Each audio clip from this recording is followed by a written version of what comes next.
Music Station 1939 makes the recording studio available not only to professional artists, but also to the public to rent. People can schedule a recording session at an affordable price to create lasting memories. 아마추어다 보니까 잘 못해도 누가 뭐라 그러지도 않고 기념으로 가지고 있어도 되고요. 편하죠. 좋고. 만약에 녹음실이 없다면은 딴 데 나가서 이렇게 하려면은 비용도 많이 들어가고 시간 뺏기고 하는데 지역에 이렇게 녹음실이 있으니까 가까운 데서 이렇게 활용할 수 있으니까 아주 그런 건 좋은 것 같습니다. When music meets a dedicated space, it inspires the creativity within us, presenting us with a joyful experience that will break the monotony in our daily lives. 음악역은 단순히 관광지가 아니라 이런 공간을 활용해서 많은 예술인들, 문화예술인들이 녹음실에서 아티스트들이 녹음을 하고 또 연습실에서 연습을 하고 또 그러기 위해서 이런 공간들이 만들어졌거든요. 그렇기 때문에 이 공간이 더 의미가 있고 또 재탄생된 이유가 아닐까 싶습니다.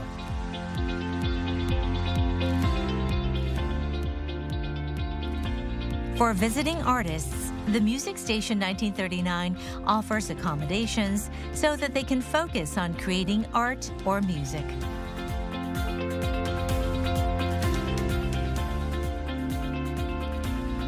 음악역을 잘 만들어 놓고 나서 보니까 음악역은 과거에 가평역이었는데도 불구하고 철길도 없고 또 기차도 남겨놓지 못해서 이곳은 음악역 1939가 구 가평역이었다는 것에 대한 기억이 날 수가 없다. 그래서 이 기차를 다시 복원해야 되겠다라는 생각을 가졌습니다. This is a 무궁화 train that was brought back here 10 years after it last left the old Gapyeong station, which is now filled with mementos from the days when the old Gyeongchun line was in operation.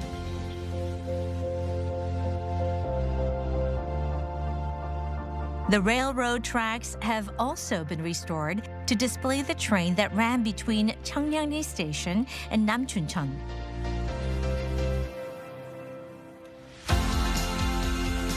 Though there is little to remind people of the station's history, this train on display is a nostalgic reminder of the old Gyeongchun line. 가져오기 전에도 사실 계획하는 데도 어려움이 많았습니다. 왜냐면 이게 다른 고철과 달리 또 철도가 움직이지 않는 기차여야 하고 또 기차가 엔진은 굉장히 가격이 고가라 하더라고요. 엔진이 빠진 상태에서 쓸모 있는 기차를 찾는 것이 어려웠습니다. 기차는 달릴 때는 계속 다니다 보니까 햇빛을 좌우로 다 골고루 받게 돼서 이 녹슨 빈도수도 비슷하게 되는데 한쪽에 오랫동안 서 있다 보면 한쪽만 부식이 너무 심한다든지 이런 어려움도 또 있었습니다. Although it was challenging, the old tracks were brought back. Because it was impossible to transport an entire train, the locomotive was brought from the Busan train depot, while the passenger car was shipped from the Daejeon depot using special trailers.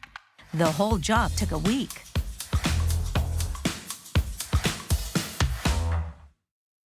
지금 40-50대 정도 되신 분들에게는 옛날 경춘선의 추억을 좀 되살려 드릴 수도 있고요.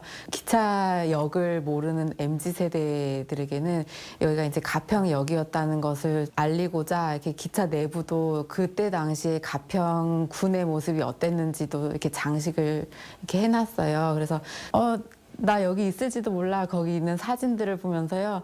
아, 여기 나 있었을 수도 있어. 그래서 막 이렇게 그러시는 장면들을 자주 보게 되더라고요. Inside the train, there is an exhibit of old photos and framed poems that will feel like a blast from the past to older visitors who remember the old Gapyeong station.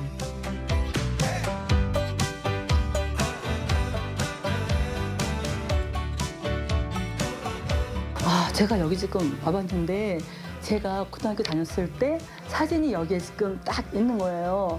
너무 깜짝 놀랐어요. 여기서 지금 그리운 친구들 얼굴을 제가 보았거든요. 남자 친구들 그리고 여자 친구들을 여기서 지금 제가 만났어요. 그러니까 너무 가슴이 떨리고 설레는데 그때는 그 비둘기호라 그래가지고요. 아주 서민적인 그런 풍경이었죠. 양쪽으로 쭉 이렇게 이런 식으로 좌석이 배치돼 있고 서로 마주 보면서 친구들끼리 이렇게 아기자기하게 이렇게 어떤 거 놀이도 하면서 음식도 나누면서 이야기거리도 하면서 놀러 다녔던 그런 낭만이 아주 넘치는 강물처럼 넘치는 그런 곳이라고 보면 돼요. Some visitors leave messages on the walls after recalling faint memories from their youth.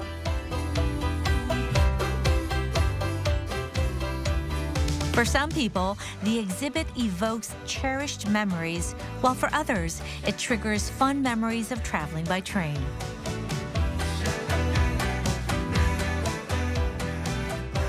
Some of the nostalgic exhibition pieces keep people lingering around.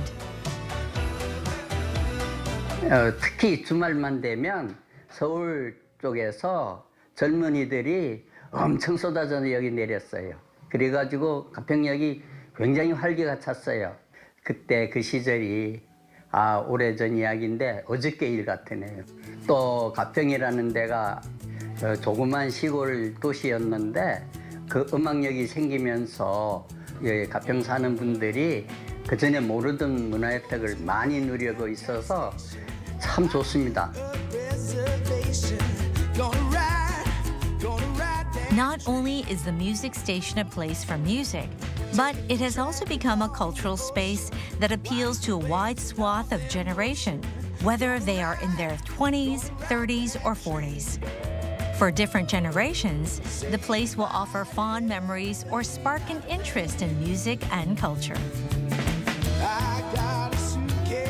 공간이란 부분은 결국 사람들과 같이 어울릴 수 있는 그런 공간이 돼야 될 것 같아요. 이게 어떤 특정한 공간이라도 그것이 주변과 어울리지 못하고 혼자 이렇게 좀 떨어진 존재가 된다면은 사실은 주민들이나 관광객들, 어쨌든 이용자들 입장에서 보면은 저게 무엇인가, 도대체 저걸 왜 만들었지? 이렇게 될 것 같아요.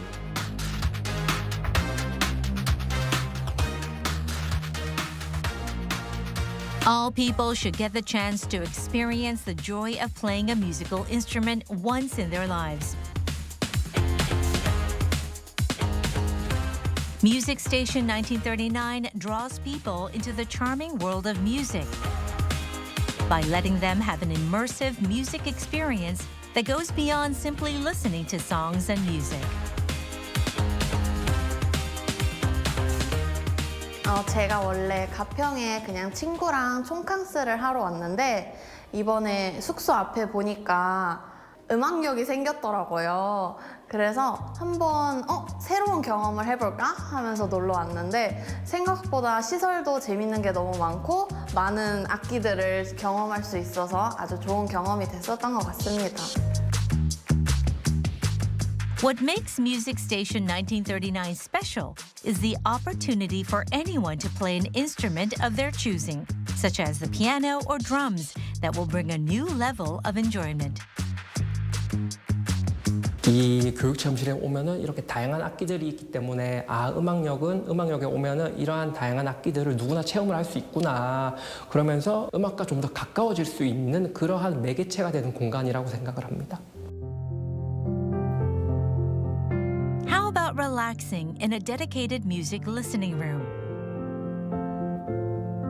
Many people visit Music Station 1939 just to reserve time in the music listening room where they can fully immerse themselves in the music.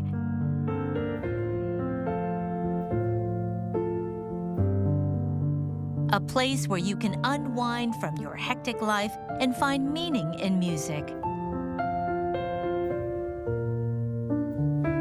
The nostalgia of old classics combined with a space repurposed from an old station. 음악 여러 종류가 있지 않습니까?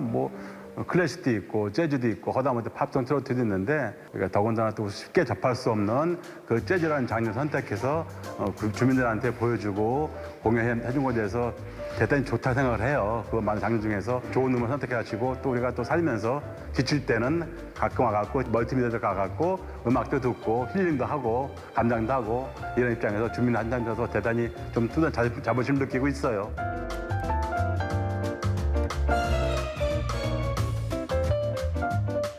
Music Station 1939 is where the locals can have a cultural experience ranging from watching a movie or attending a concert. It is much appreciated for satisfying those wants and desires.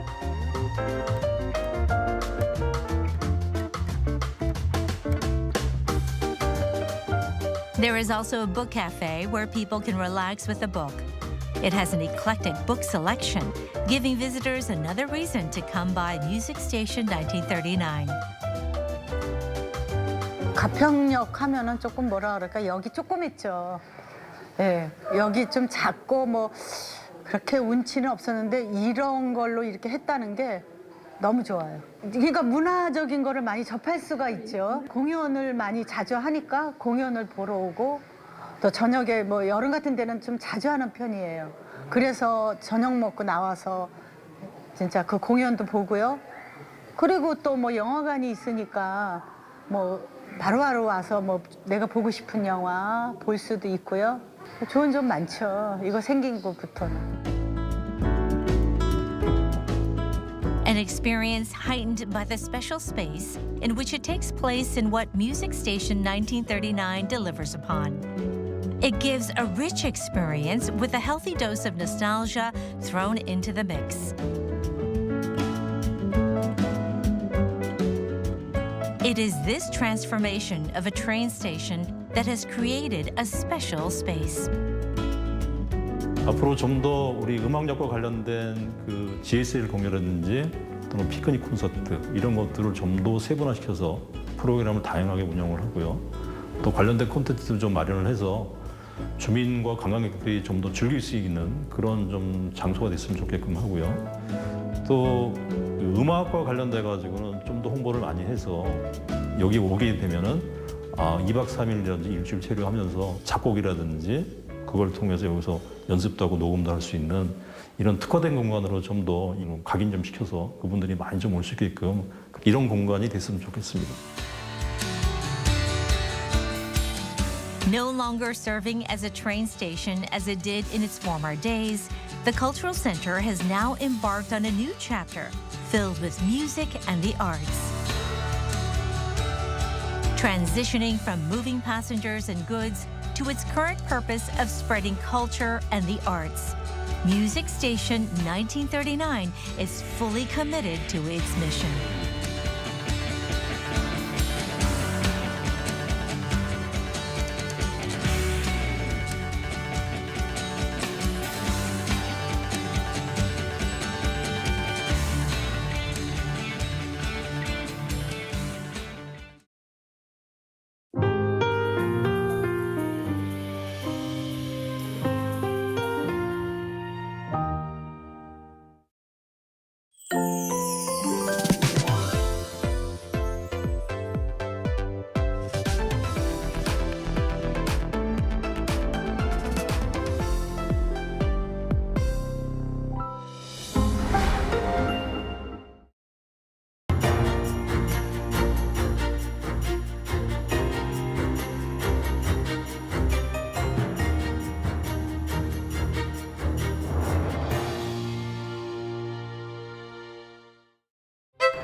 어렸을 때부터 어머니가 미술학원을 운영을 하셨어요. 그래서 거기 가서 놀고 하다 보니까 자연스럽게 미술을 접하게 됐고 저는 그리고 만드는 것 중에 만드는 게 더 재밌었어요.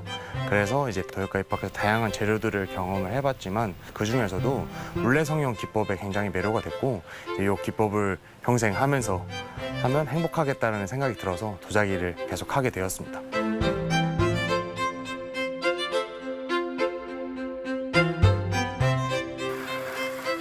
작업하시는 분들은 다들 공감을 하시겠지만 사실 정답이 없잖아요. 그래서 항상 불안하고 제가 제대로 된 길을 가고 있는지에 대한 이런 마음이 엄청 큰데 프란치라는 좀 어떻게 보면 저한테는 되게 큰 상이었거든요.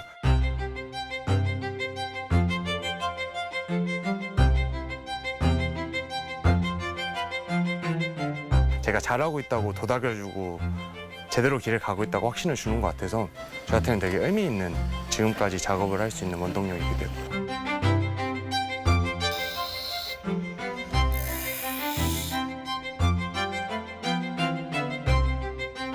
저는 옛날에 기 형태들을 많이 참고하는 편인 것 같고요. 엄청나게 섬세한 방법들을 통해서 장식이 되어 있거든요. 저는 그런 장식들을 일부분씩 뜯어와서 그걸 제만의 방식대로 입체화시킵니다.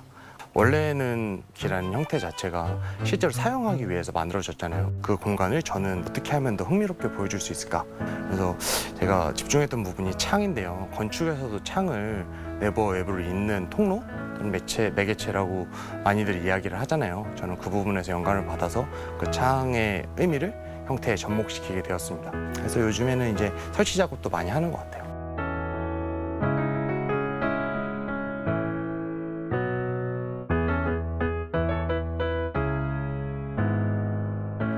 보통은 컵 같은 경우는 최종 완성까지 한 3주에서 4주 정도 소요가 되고요. 큰 작업 같은 경우는 한 3달까지도 걸리는 작업들도 있는 것 같아요. 저 같은 경우는 창같이 복잡한 패턴들을 함께 구성을 하다 보니까 정말 많이 갈라져요. 그래서 재벌 가마에 들어가 있을 때가 가장 긴장되는 순간인 것 같습니다.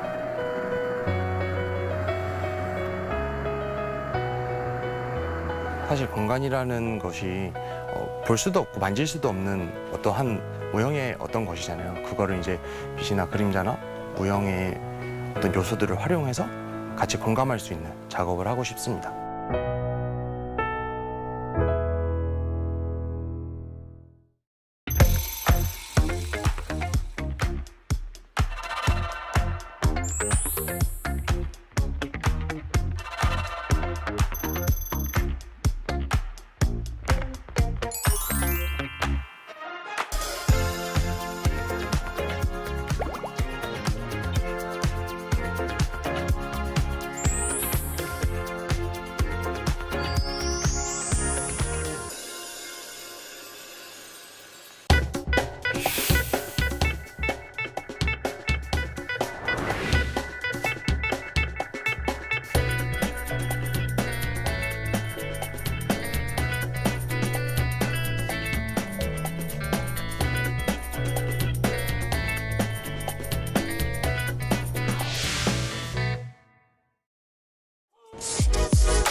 Hello and welcome to our morning edition of Arirang News. We begin with these stories making the headlines at this hour.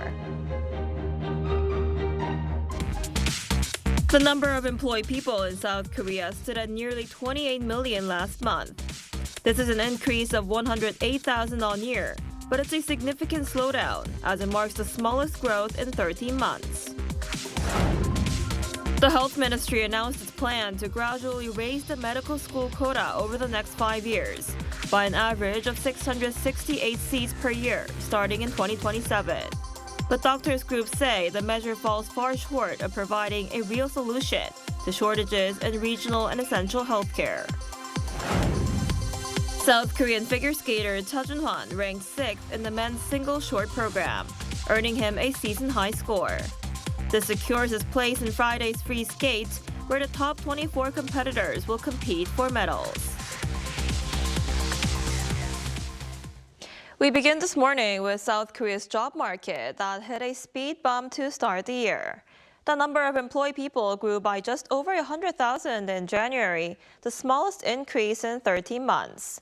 While a severe cold snap shrank jobs for the elderly in agriculture, the slump in youth employment and the manufacturing sector continues to drag down the figures.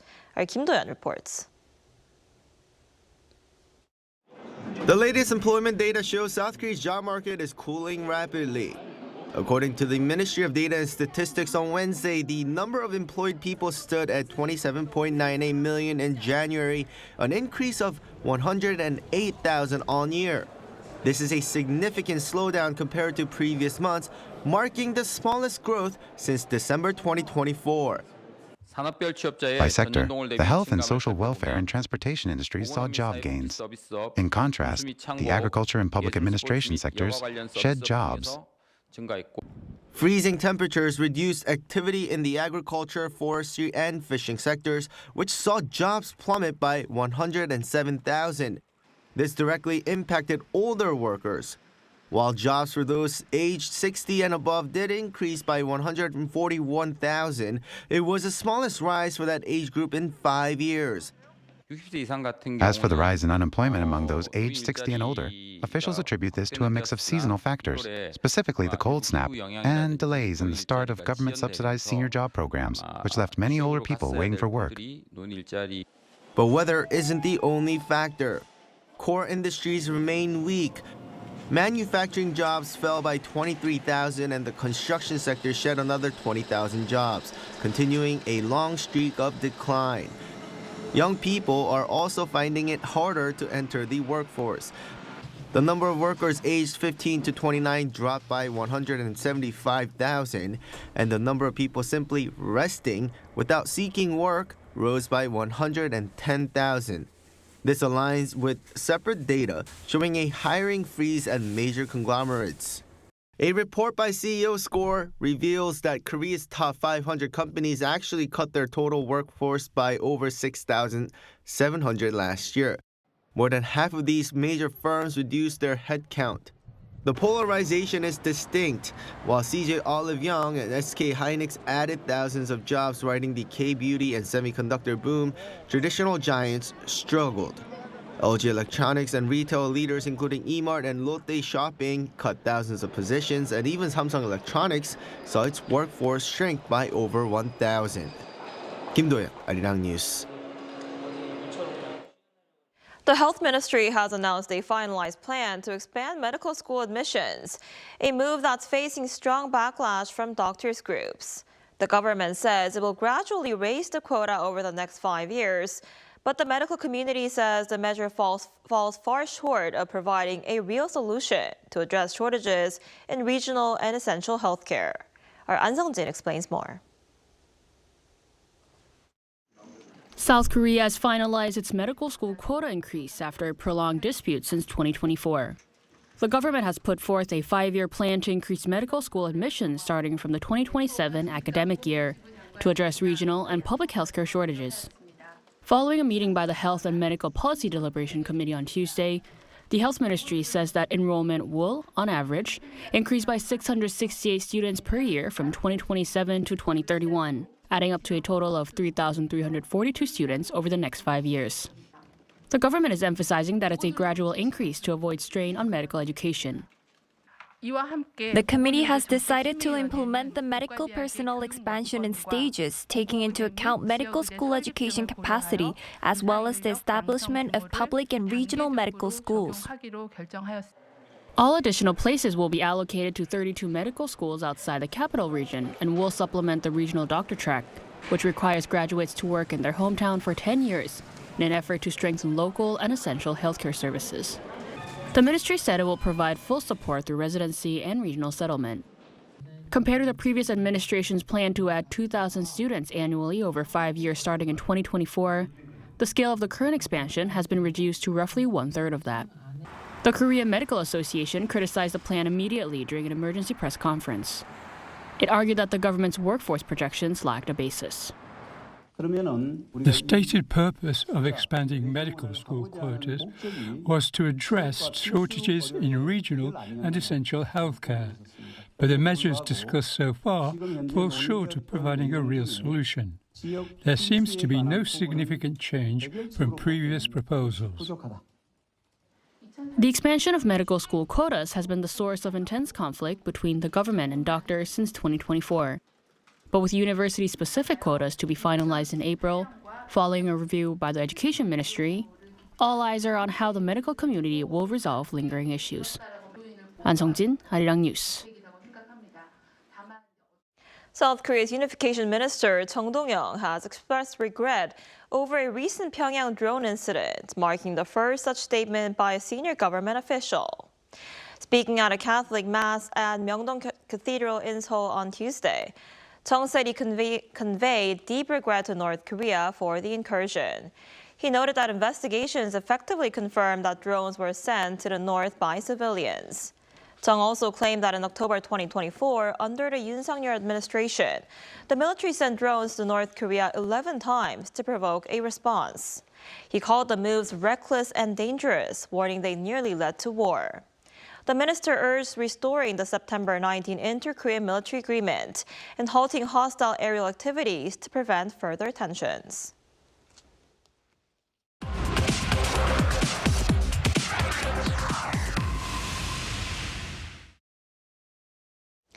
North Korea is set to hold its key party congress later this month, where Kim Jong-un is expected to lay out his major policy directions for the next 5 years on fields including military, diplomacy, and the economy.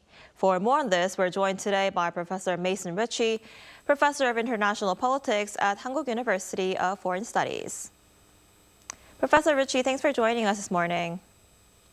Thanks for having me. So what should we be watching for at the upcoming Party Congress in North Korea?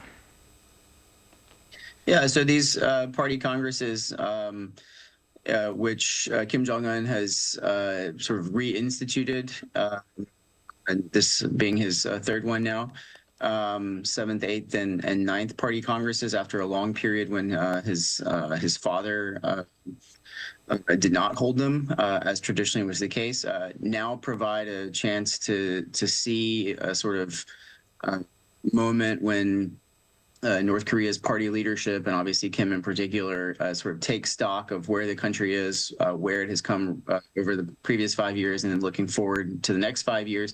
So I think we can sort of get an assessment of the last 5 years in military, economy, diplomacy, as well as a look into the pecking order of the regime leadership. And then obviously we'll see the priorities and strategic direction for the next 5 years. On the military front, I'd say, we'll be looking back at the nuclear and missile achievements, which were outlined in the 8th Party Congress, as well as conventional improvements to the military. And then he'll take stock of those, presumably, and then look forward to new priorities, including a continued arsenal build out on their nuclear weapons. I would be interested to see in what way there might be some hidden clues of any possible future nuclear testing. Obviously, we'll probably see some mention to the nuclear-powered strategic submarines that they're rolling out, incremental improvements in the consolidation of their ongoing technology, such as hypersonic warheads, hypersonic glide vehicles, and tactical nuclear warheads. Military satellites, and probably drones, which of course is something they've learned a lot about in the context of the Russia-Ukraine war. On the economy front, obviously agriculture and food are huge issues there, and food security. I'm sure we'll see some discussion of that and how to modernize agriculture. They'll probably affect some of the modern conveniences that have come online, some private car ownership and phones and things like that. Building projects in Pyongyang and beyond.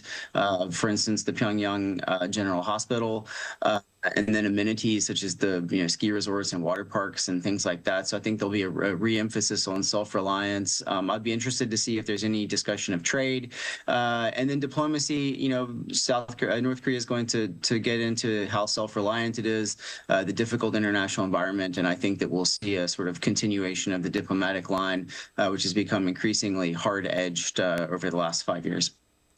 Right. What kind of message do you expect the regime to send towards South Korea and the United States? Are we, likely to hear stronger rhetoric aimed at Seoul and Washington?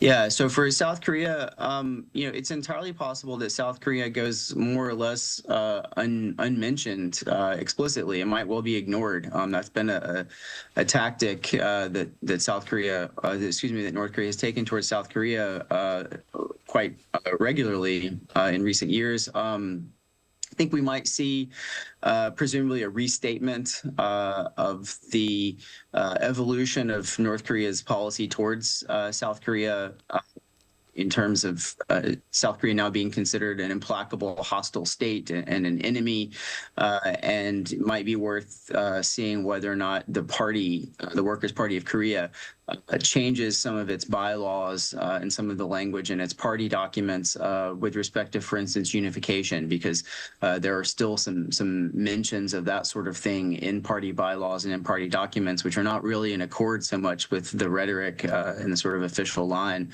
that Kim has been taking in recent years. Vis-a-vis the United States, I think that we'll find,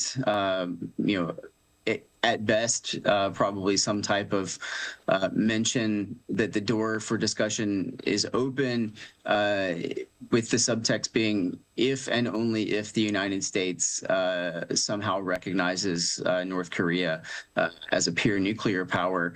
And I think the reason for that, disinterest in relations with the U.S. is, among other things, for the moment, simply that there's still I think a sense in North Korea in which they're looking through the optic of continuing to work with China and in particular Russia, notably in the context of the Ukraine-Russia war, and trying to get what it can out of those relationships before it might eventually pivot to diplomacy with the United States.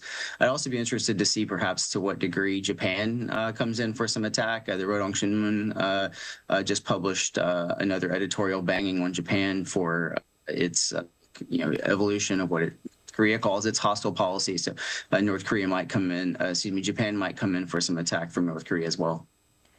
I see. And ahead of that party Congress, North Korea said Kim Jong-un visited the defense ministry this week to mark their founding anniversary of their armed forces. And he called for an expanded role for the military. What's your take on this? Well, the first thing I think about is how much bigger a role do they want the military to have there? The military is already deeply ingrained into almost every part of North Korean life. It serves basically a military function, but it also has an economic function as a sort of ersatz labor force. Obviously, the conscription periods there are extremely long. The economy is eaten up to a significant degree by funding for the military, and the military itself is involved in a lot of economic activities in the state. So it's hard to imagine that it can take a larger role. It's practically a garrison state as it is now. I think one way to read that is, as I mentioned, perhaps the thought that Kim is really going to want to try to parallel the nuclear and missile developments the last 5 to 7 years with now an improvement, sort of similar scale in the conventional military forces. And that's worrisome insofar as, to some degree, one might be willing to believe that in a lot of ways the nuclear weapon development has domestic propaganda purposes as well as a deterrent purpose.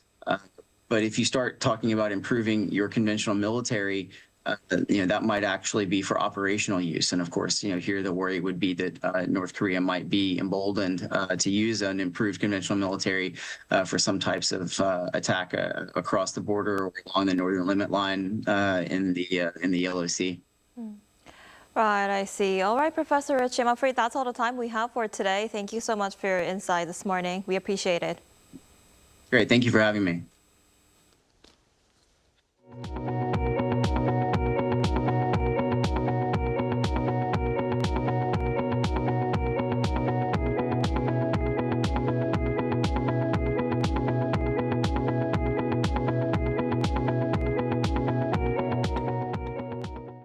President Lee Jae-myung has discussed strengthening security cooperation with NATO Secretary General Mark Rutte. According to Blue House spokesperson Kim Nam-jun, the two agreed during their phone call on Tuesday to maintain close communication on the war in Ukraine and developments on the Korean Peninsula. He called for more substantive defense industry cooperation through the Korean NATO Defense Industry Consultative Group, created last year, and Rutte expressed his support. This was their second phone conversation since President Lee took office last June. Meanwhile, U.S. President Donald Trump is reportedly expressing anger over delays in Japan's promised investments under a bilateral trade deal. The reported frustration comes as Tokyo works to finalize large-scale U.S.-bound investments and sends a top trade official to Washington for talks. Our Lee Seung-jae has more. U.S. President Donald Trump is reportedly voicing strong dissatisfaction over delays in Japanese investments pledged under last year's trade and tariff agreement. According to a report by Japan's Nikkei newspaper on Tuesday, President Trump has high expectations for Japan's newly elected Prime Minister Sanae Takaichi, but is also frustrated that promised investments into the United States have not moved forward as quickly as expected.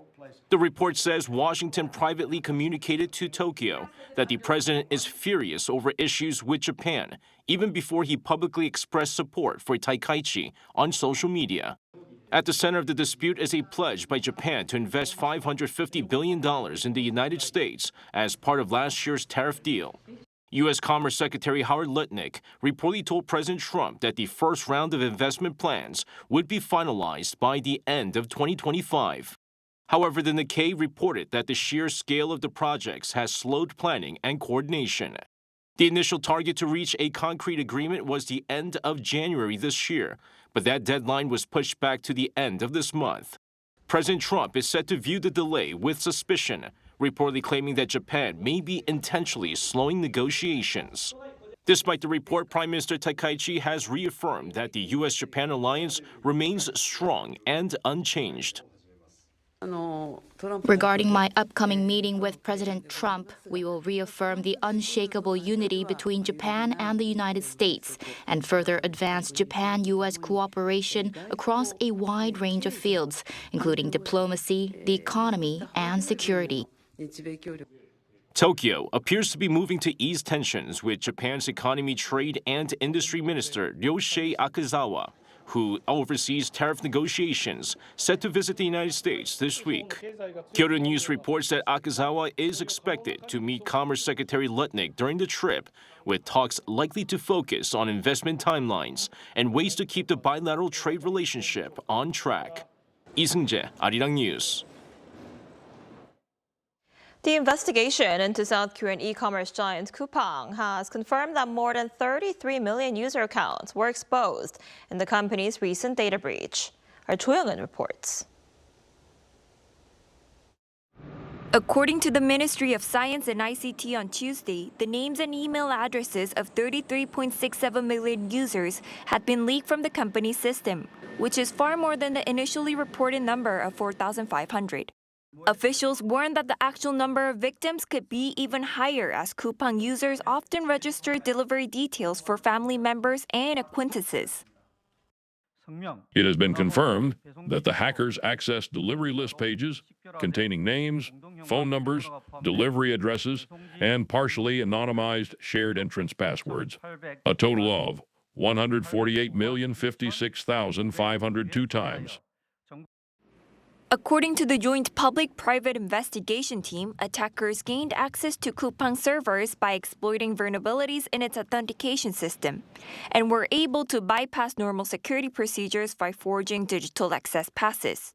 However, authorities did not officially disclose the identity of the suspect and key details including the exact scale of the data leak, with the Personal Information Protection Commission expected to release further findings at a later date.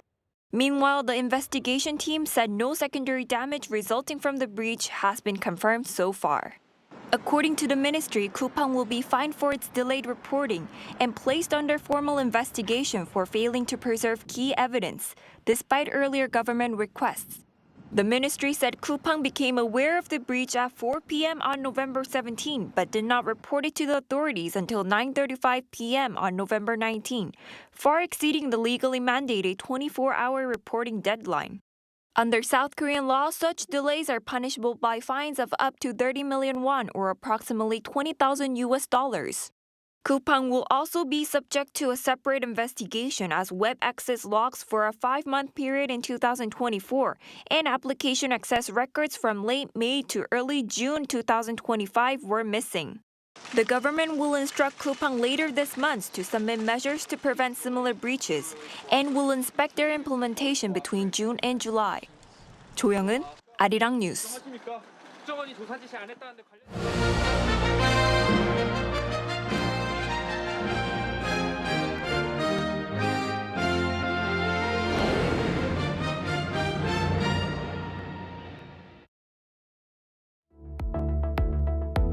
Hello and welcome.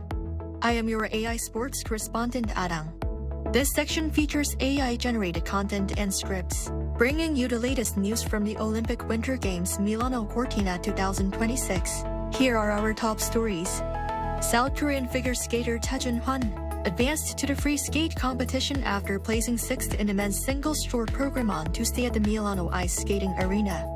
Ta earned 92.72 points in the short program after landing a quadruple salchow in a triple axel, marking his highest score of the season. This result qualifies him for the free skate, which will determine the overall medalists. Ilya Malinin of the United States leads the field with 108.16 points, followed by Japan's Yuma Kageyama. The combined scores from this short program and the upcoming free skate on Friday will decide the final Olympic standings. South Korea's short track mixed relay team failed to reach the medal final on Tuesday, following a collision in the semifinals. Kim Ki-lee fell after tangling with Kanin Stodod of the United States. Officials rejected a South Korean request for advancement, citing the team's third-place position at the time of the foul. South Korea subsequently placed second in the B final behind the Netherlands to finish 6th overall. Host nation Italy won the gold medal, with Canada and Belgium taking silver and bronze.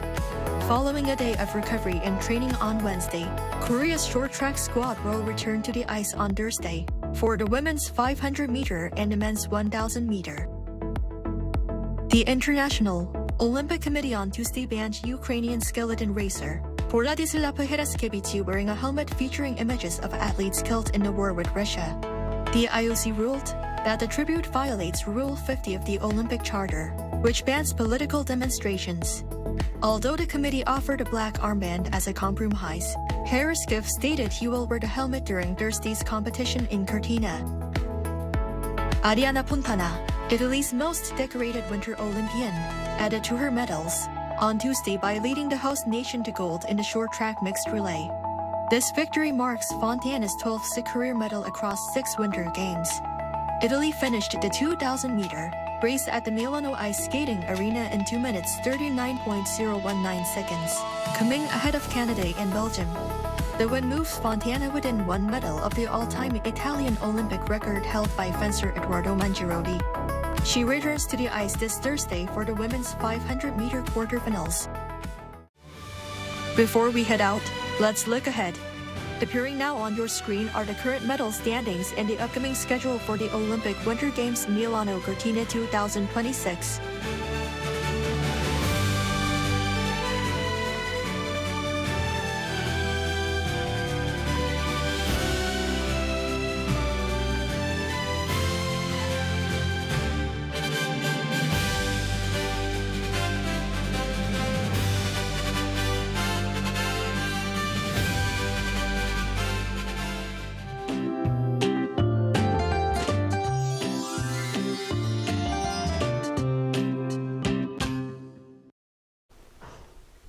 Low visibility due to fog caused headaches for some morning commuters across western regions. And today, temperatures will remain above the seasonal norms, although air quality will be a concern. Ultrafine dust levels will rise to the bad range across most of the country, except for the eastern parts of Gangwon-do province, where dry conditions have persisted, as well as Gyeongsang-do regions. Now, strong winds along the east coast and on Jeju Island will continue, so extra caution is needed to prevent fires. And this afternoon, Seoul will be getting up to 6 degrees Celsius. Gwangju makes it to 8 degrees, Daegu topping out at 10 degrees Celsius. Skies will remain partly cloudy nationwide in the morning, but conditions will gradually clear beginning late this afternoon. Temperatures will stay milder than normal for the season through the end of the week under fairly sunny skies. That's all we have for this morning. Arirang News will be back at noon Korea time. Thanks for watching.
We're here to bring a new type of news show.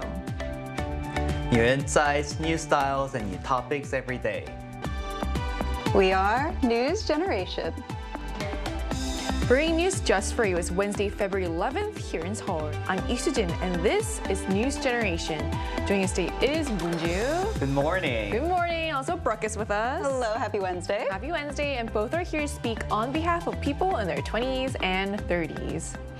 As we enter the middle of the work week, let's take a moment to talk about something many of us turn to when we need a pick-me-up, which is none other than tea. For those who can't drink coffee, myself included, tea is often the go-to option, especially when decaffeinated choices aren't available. These days, tea is pretty much everywhere. It's on cafe menus, restaurant menus, you name it. So, Moonju, let me ask you, how often do you think you drink tea?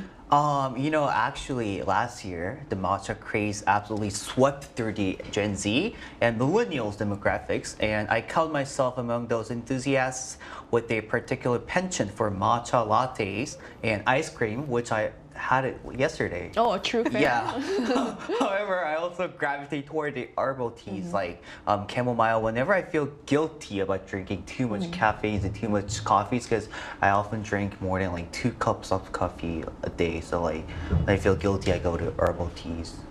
Balance it out a bit. That's good. Yeah. What about you, Brooke? Well, I wore this sweater today because I wanted the cozy tea vibes, but I'm not much of a tea drinker myself. When I go to cafes, I don't order tea and I don't order coffee. I like to order what I call a dessert in a cup, like a frappuccino or a Korean flavored specialty drink. Like I love injeolmi lattes or dalgona lattes. But there is a time when I do tend to drink tea, and that's when I have to sing. So when I was performing in a musical, I drank lemon, ginger, honey, tea almost all the time because it's actually a wonderful drink for singers. It really soothes your throat. It reduces vocal cord inflammation. It cuts through mucus, so you have a more resonant sound. And also, it helps promote faster recovery from vocal strain, which when you're performing, 6 hours a day, your voice can get very, very tired. So tea is one of those really good drinks for that. It has a lot of health benefits. So I think I'm one of those drinkers that turns to it for, the health aspect. But that actually falls in line with a lot of young people who are looking to tea for the wellness aspect of the drink. Well, I'll be writing that down, lemon and ginger tea. Best thing. So that's a great example of how tea often starts as something practical like caring for your voice, but then becomes part of a wider wellness routine. So we're going to talk more about this, but first, let's take a look at the screen.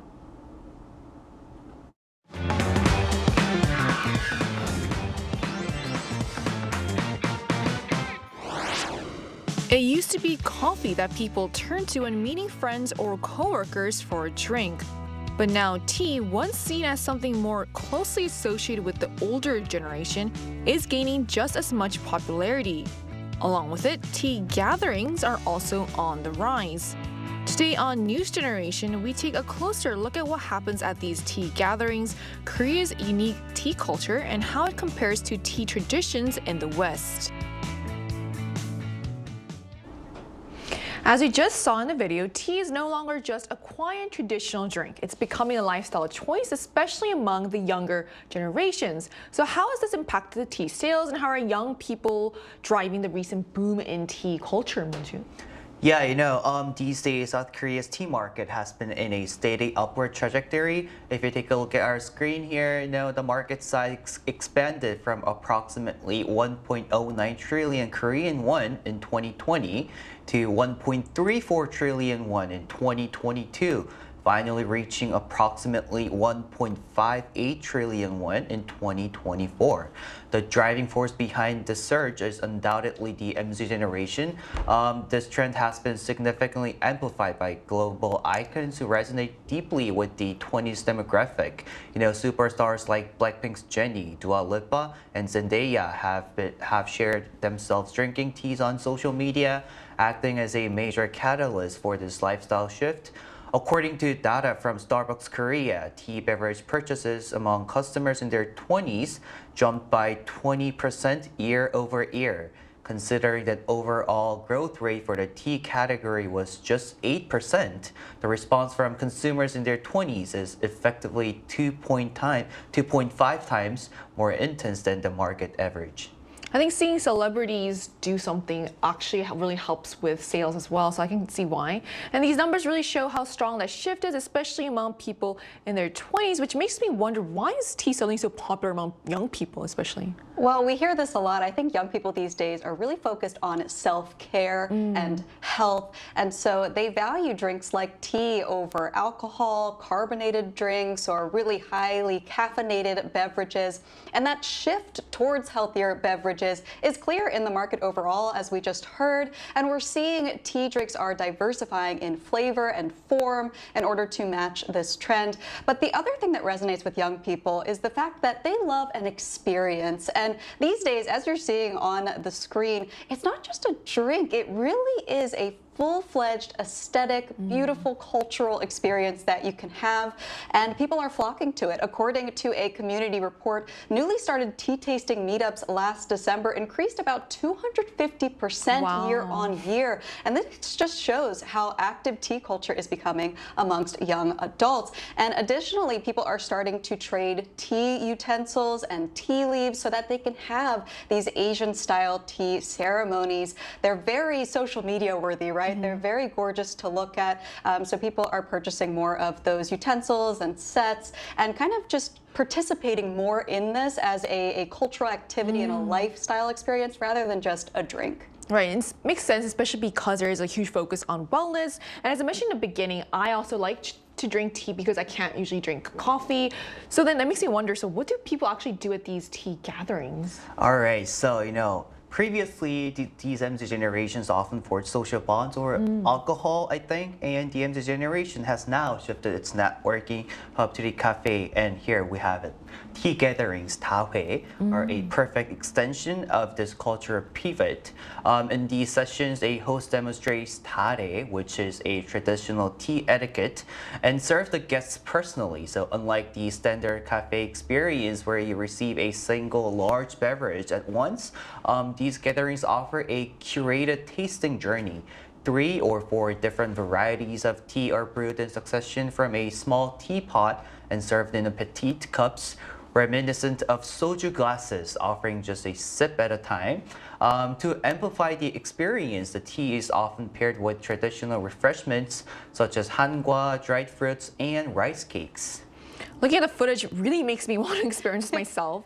So it almost sounds and looks like a casual drink, less like a casual drink, more like a shared ritual or experience. So then what's the atmosphere like at these tea gatherings? Well, as you could tell from all the lovely footage we're seeing, it's a very sophisticated atmosphere. It's kind of like a wine tasting. You're not there That's a good comparison. to, gulp it down. You're there to really savor it, smell the aroma, and connect with each other. And so it's a rather quiet atmosphere. It's not this bustling, loud, overstimulating space, and it's very small. The groups are usually 6 people or fewer, so the focus is really on, sharing that drink, bonding, and having these quiet, connected conversations. And this fits the young people's preferences these days for calmer environments. I mean, our world is quite chaotic, so it makes sense why we're being drawn towards things like tea ceremonies. And in fact, these tea gatherings in busy districts have become so popular that they're hard to book. We talk a lot in Korea about how hard it is to get tickets for K-pop concerts, or in my case, League of Legends games. It's very difficult.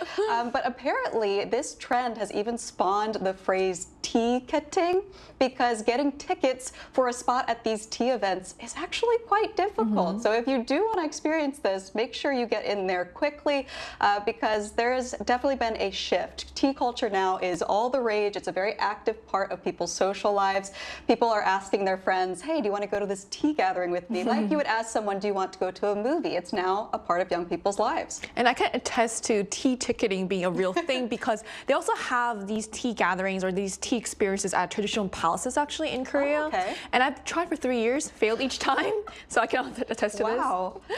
So all of this really captures why tea gatherings feel so appealing right now. It's quiet, it's intentional, and almost the opposite of loud, crowded social scenes. So it's fascinating how tea has become a new way for young people to connect. And to gain a more broader perspective, we're actually going to talk to someone who hosts tea gatherings here in Korea. And that conversation will take place right after the break, so don't go anywhere.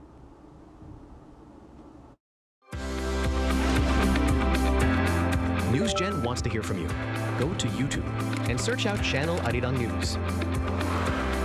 Click Posts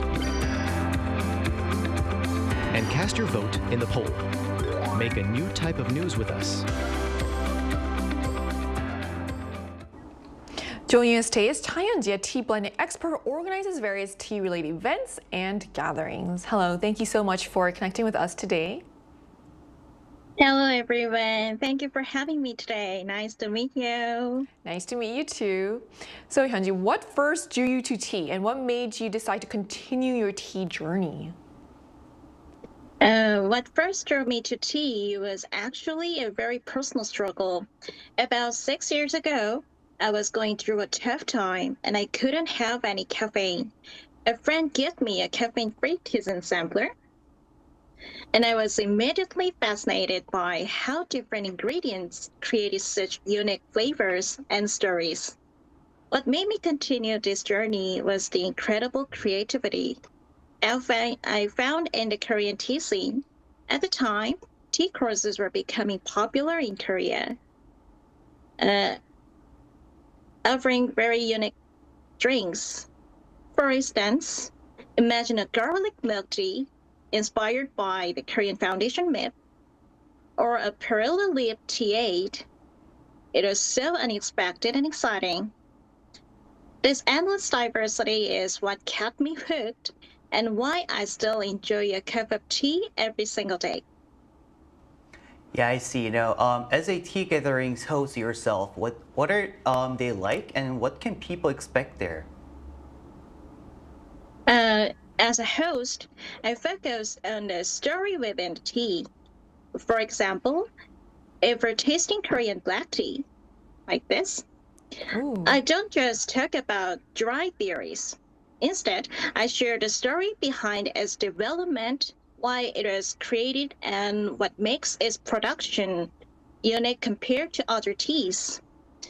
What's even more exciting is that people can experience my own creative reinterpretations.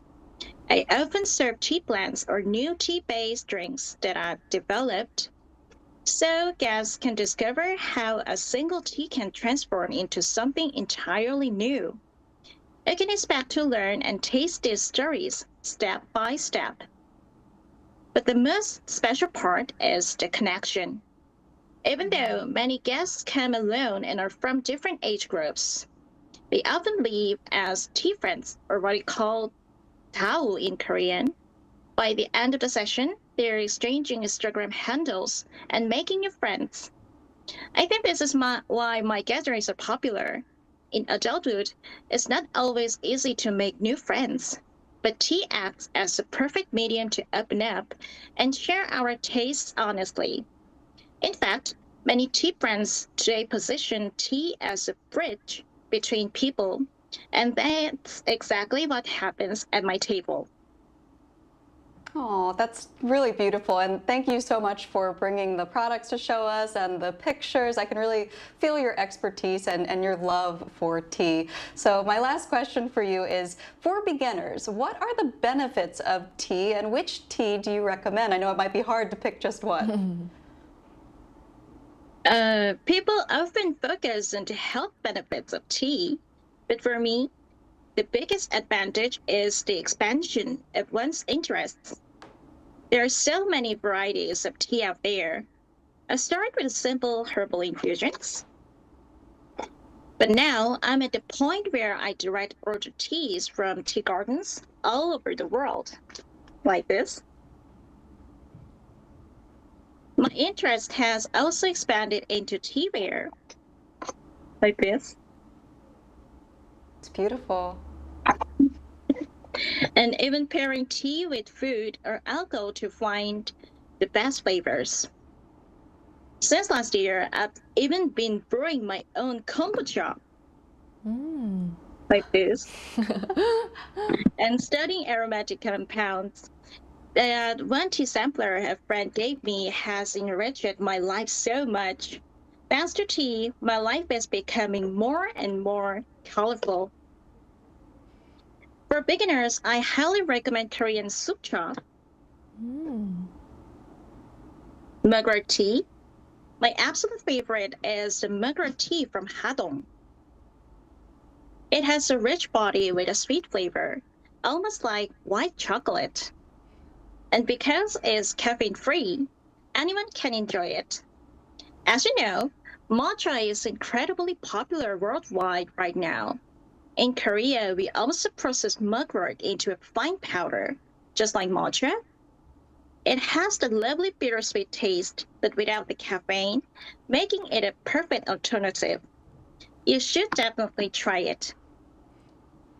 Well, I definitely do want to. Seeing you show all these different types of tea has made me really excited, and I know what I'm going to do after the show. I'm probably going to look for a tea gathering to sign up for. All right, thank you so much for joining us today. Thank you for listening. Bye. Thank you. That was amazing. Right. So we've just heard from a tea gathering host about what drew her to tea, what these gatherings are like, and which teas she recommends for beginners. So now let's zoom out and take a closer look at tea culture itself. So let's start with Korea. So Moonju, what makes Korea's tea culture so unique compared to other places? Yeah, to begin with, the origins of the tea can be traced back to China, where it has been consumed since approximately 2700 BC. It was introduced to the Korean peninsula roughly 1500 years ago. Regions like Jeju Island, Hadong, and Boseong are renowned as the country's premier tea growing areas. And historically, Korean production has been predominantly focused on green tea. Unlike the mass market approach seen elsewhere, Korean tea has traditionally been the domain of artisans producing high quality leaves for a small scale distribution. And I think this is a very unique part of Korean tea market. These days, it was the beverage of choice for Buddhist monks in meditation and Confucian scholars who use tea to cultivate mindfulness and mental clarity. In recent years, increased global exchange has broadened the palette. We are seeing a rise in fusion blends like green tea infused with jasmine alongside popular herbal varieties such as peppermint and rosemary. And compared to its Asian neighbors, Korean tea culture is notably less formal and more modest, and it emphasizes simple daily enjoyment rather than a rigid ceremony. I mean, seeing all these footage, and after we had our conversation with our Zoom guests, and hearing you walk us through kind of the history of it, there's so much to actually learn from about tea history as well. And so obviously tea isn't just happening, it's not a culture that's just seen in Asia, and that makes me curious about what it's like in the West as well. So you obviously live extensively both in Korea and the US. So what's tea culture like in the West? So the Western tea culture first developed in the United Kingdom, where black tea introduced from China in the 17th century spread from the upper classes to the public, and it evolved into the rituals that we see today, like afternoon tea, milk tea, and formal tea sets. You know, a cuppa is something that a lot of British people have every single day. It's extremely important to their daily lives. But I would say in the United States, it's quite different.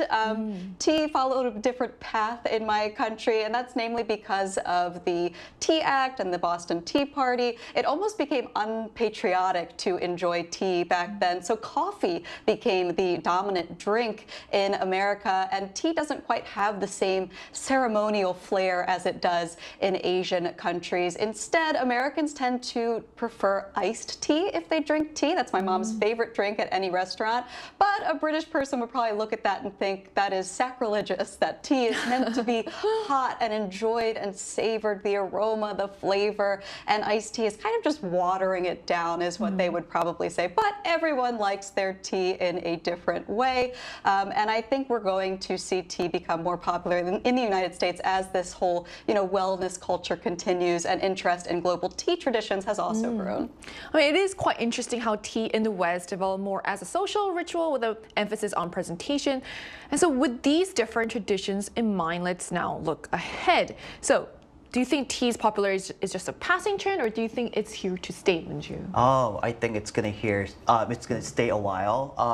This appears to be evolving. This tea culture has been evolving from a passing fad into a permanent lifestyle fixture for the MZ generation. For this demographic that places a high premium on mindfulness and mental well-being, tea culture offers more than just a drink. It provides a peaceful sanctuary and a grounding hobby in their daily life. So I think it will stay a while. The idea of tea that you mentioned as a form of mindfulness really probably resonates with the younger generations today. So from your perspective, Brooke, is there another reason why tea may have a lasting appeal, especially for the younger generation? Well, like I said earlier, young people are all about self-care, and aside from water, I think tea is probably the healthiest thing that you can drink. It doesn't have a lot of sugar, not a lot of caffeine, and it has health benefits that we've mentioned today as well. So I think people choose it for health reasons a lot of the time, and it also fits very naturally into that slower, more mindful lifestyle, and people can enjoy it alone at home or as a part of a social experience. So because it's something that supports both your physical and your mental health, I think that it's less like a trend and more like something that you can integrate into your lifestyle in the long term. Right. So from quiet tea gatherings to everyday cups at home, tea in Korea is becoming more than just a drink. It offers a way to slow down, connect, and bring balance into busy lives. And as younger generations continue to shape how tea is enjoyed, the culture is evolving beyond tradition. And looking ahead, tea may become an even more familiar part of everyday life, one mindful cup at a time. And that brings us to the end of today's episode of News Generation. But News Gen will be back tomorrow at 10:30 a.m. Korea time with more stories and discussions. A big thanks to Moonju. Thanks for having me today. Thanks for coming in. Also, Brooke. Had a lovely time as always. And to our viewers, thank you so much for watching, and I hope you make the time to unwind with your favorite cup of tea today. We are News Generation.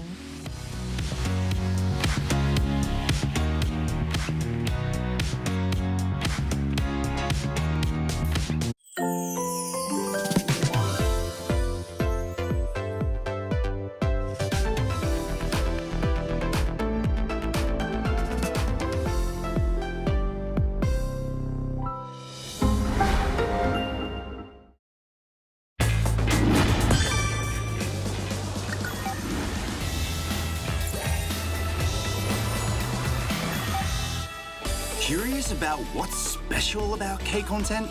In recent years, Korean cultural content has taken the world by storm. So, what's your favorite K-content? Movies, dramas, music, exhibitions? Are you ready to take your pick? Starting with globally acclaimed K-movies. It's no longer rare for Korean movies to receive awards at international film festivals. And we can't talk enough about the K-drama sensation. It's not surprising that drama filming sites go on to become major tourist attractions. When we are on the topic of K-pop, we can't leave out idol groups. They are the driving force of K-pop. K-pop idol group members do not only have exceptional singing and dancing skills, but they have the looks too. I'm a huge fan. I really like Korean underground music. These days, talented K-indie bands are recognized overseas as well. Oh, and Korea also has a lot of music festivals. You can meet musicians of all genres at these events. Exhibitions happen in Korea all year round. I also enjoy going to the theatre. There's no shortage of musicals, plays, and performances to choose from. So keep an eye on the theatre scene. Then there is K-design, blending traditional and modern elements. K-fashion, leading trends. K-beauty, which takes beauty to the next level. K-content, receiving praise the world over. Watch it, experience it, and enjoy it.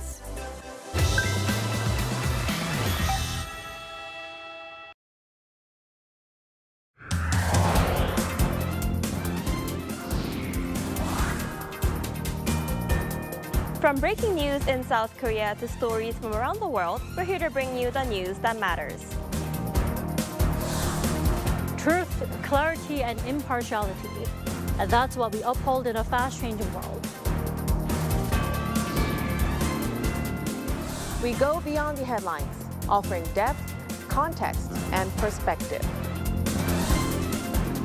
This isn't just news, it's our commitment. News you trust. Arirang News.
Crunchers, I'm your DJ Chihi, and this is Culture Crunch. Now, there's an instrument called the yangum. It has 56 cold metal strings, and you strike them non-stop with bamboo sticks. Those strings take thousands of hits and in the end create some of the clearest and most beautiful sounds. It feels a lot like life.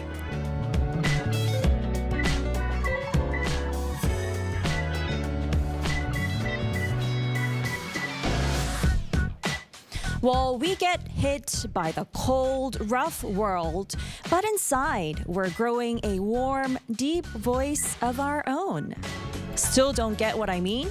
Well, I'll show you right now after our first song. Here's 백전 무패, Undefeatable by Clickbee. Now that's what I call music.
The background music to my life, the playlist of my life. Feast your ears with live performances and stories of musicians who just can't imagine a life without music.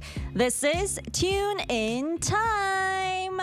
Well, welcome to our Wednesday Tune In Time segment. If you want to see us live, just search for Arirang Radio on YouTube to join our live stream, all right? Okay, so today our guest for Tune In Time is very, very special. Now, she plays the yangum, and I mentioned this in my intro, right? With 56 metal strings, she's breaking borders of genres and countries, and she's writing a new chapter for this particular instrument.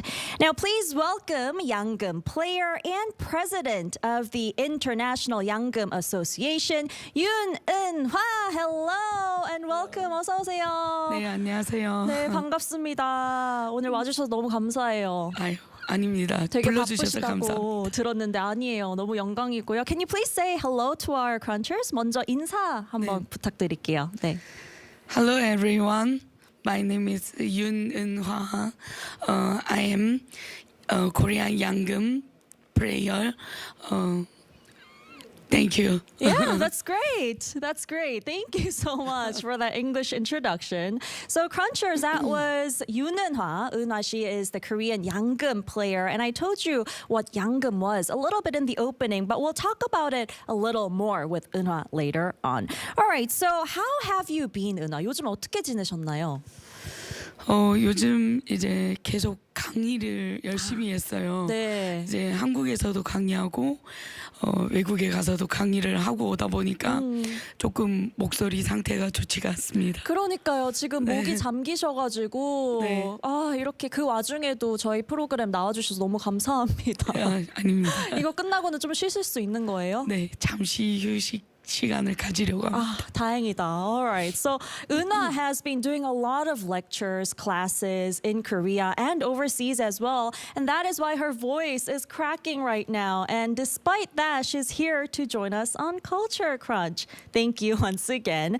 All right. Well, for our crunchers, though, I don't think they're too familiar with the instrument yangum. So can you tell us a little bit about that and what the charms are? 양금을 잘 모르는 우리 청취자분들께 양금의 매력이 뭔지 조금 소개해 주시겠어요? 양금의 매력은 두 얼굴을 가진 매력이라고 생각합니다. 네. 일단은 동양과 서양의 두 얼굴을 가지고 있고요. 또 현악기와 타악기의 얼굴을 가지고 있습니다. Okay, so yangum is a two-faced instrument, as you see in our video. It is a string instrument, but it's also a percussive instrument, and it has both the east and the west charms. Very interesting. All right.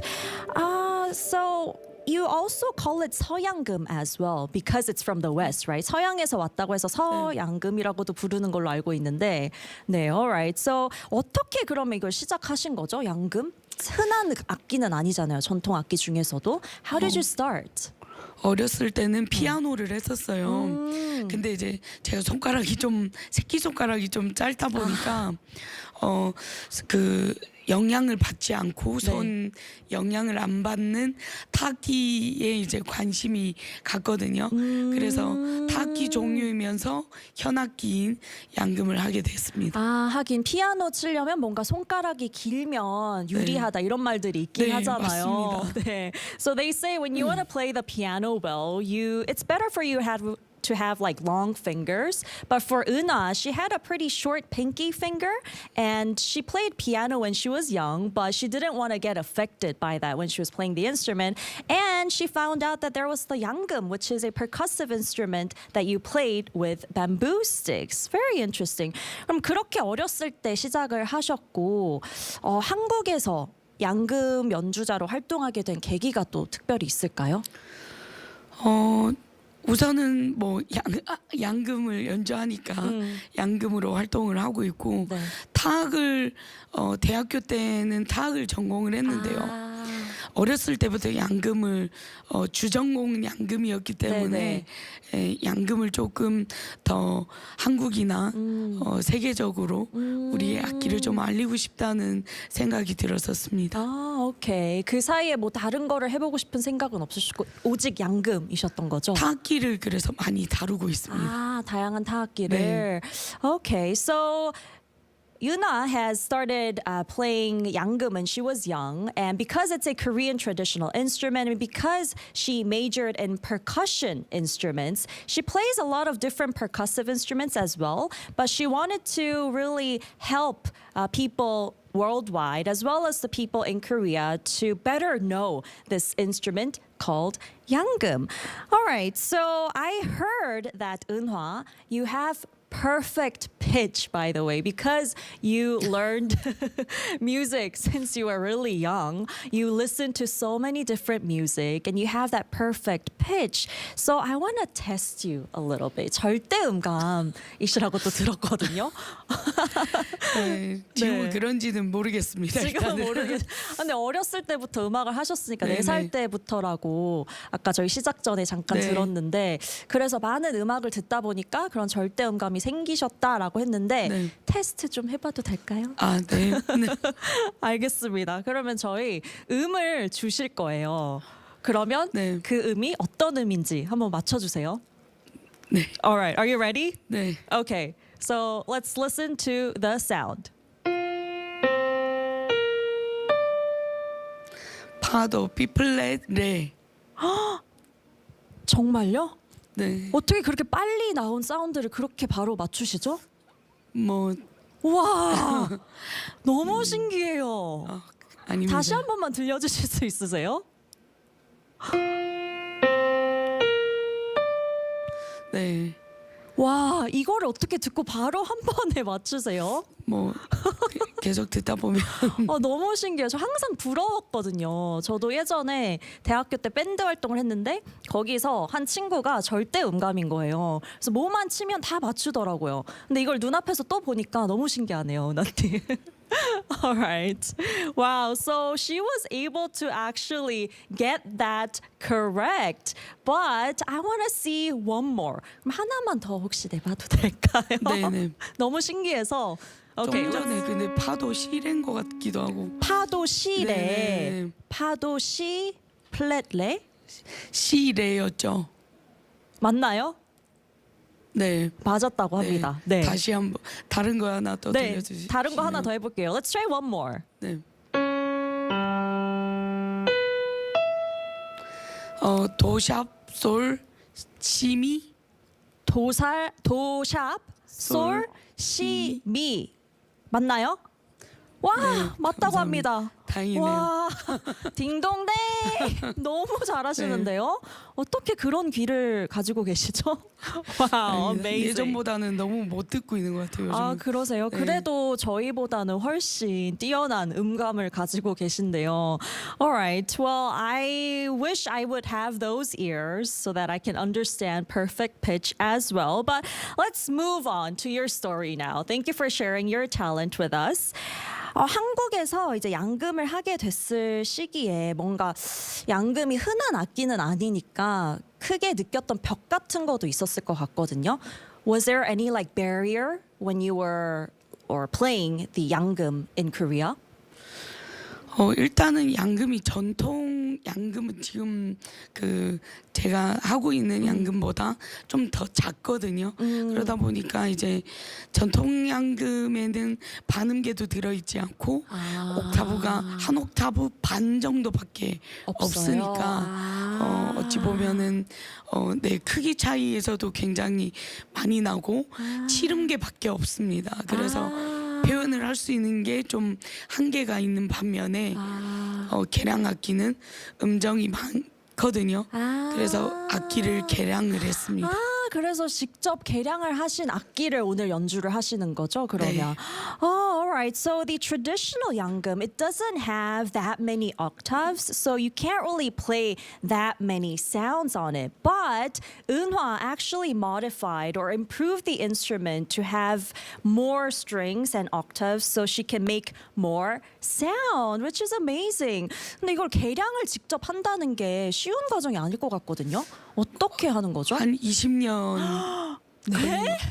계속 20년이요? 지금도 사실은 계속 하고 있는 중이라고 생각합니다. 아직도 개량하고 네, 개조 거의 중이시군요.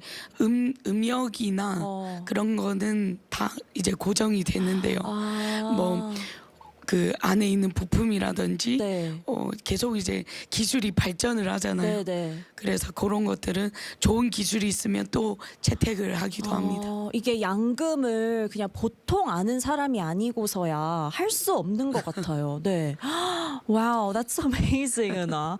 All right, so it took her 20 years for her to modify this yangum into her own style, but she thinks it's an ongoing process because the technology improves. You know, like the bits and parts inside the instrument, she can always change it to a better one. And she's continuously improving it and modifying it, which is amazing, really, you know. If you don't know the yangum as well as her, then you can't really do this. All right. Well, but I wonder, I'm sure people who play the traditional yangum, they might have shown like backlash towards that as well. 뭔가 전통 양금 연주자분들은 근데 이렇게 개조를 하는 모습을 보고 좀 반발했을 것 같기도 하거든요. 뭔가 전통을 해친다든지 그렇게 생각했을 것 같기도 한데. 그 전통 양금 연주자들이라고 나누지는 않습니다. 왜냐면 저희는 다 다뤄야 되기 때문에 전통 양금도 하고 개량 양금도 하고 그렇게 합니다. 그렇구나. 그럼 크게 반발은 없는 거네요. 다 자연스러운 그런. 네. 아무래도 악기는 계속 발전을 해야 되는 거니까요. 관현악을 위해서는 또 이제 관현악을 할 수 있는 악기가 있어야 되고 또 우리의 전통은 전통대로 지켜야 되니까요. 멋있는 것 같아요. 지킬 건 지키고 또 개선해 나갈 건 개선해 나가는. Okay, all right. So there wasn't that many backlash from the other yangum players, and in fact, they don't divide like the traditional yangum players and modified yangum players. They play everything, and she believes that it's important to keep the traditions as well as improve the instrument moving forward. Very interesting. All right, well, I want to take a listen to that modified instrument now. 이제 그렇게 개조를 하신 양금을 좀 들어보고 싶은데요. 첫 곡 어떤 거 준비해 주셨죠? 실크로드라는 곡을 준비했습니다. 네, 그 양금이 어쨌든 페르시아에서 기원을 해서 이제 한국에 들어왔거든요. 그래서 그 오는 과정을 이제 곡으로 쓴 실크로드라는 곡.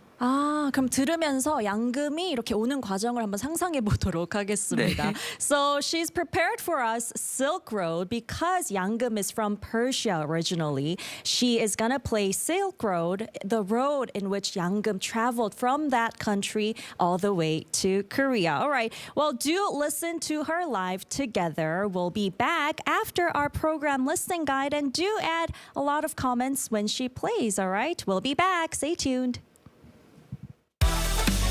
Catch Culture Crunch on Arirang Radio every day at 11 a.m. Korea Standard Time.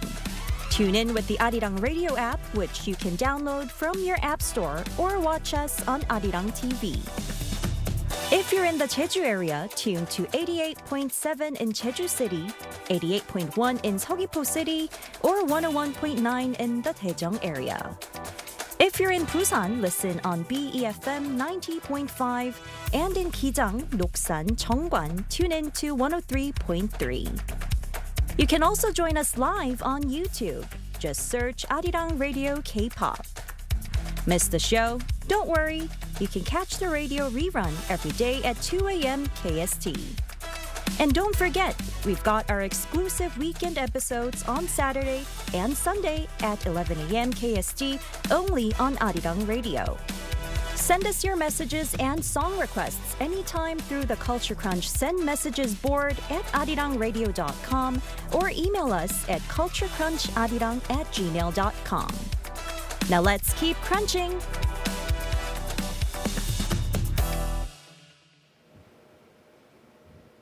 Today on Tune In Time, we're joined by Yangeum player Yoon Eun-hwa, and she's prepared for us her first live performance. She's going to be playing Silk Road for us.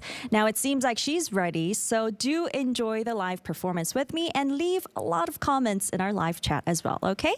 Are you ready, Eun-hwa? All right, 감상해 보실까요?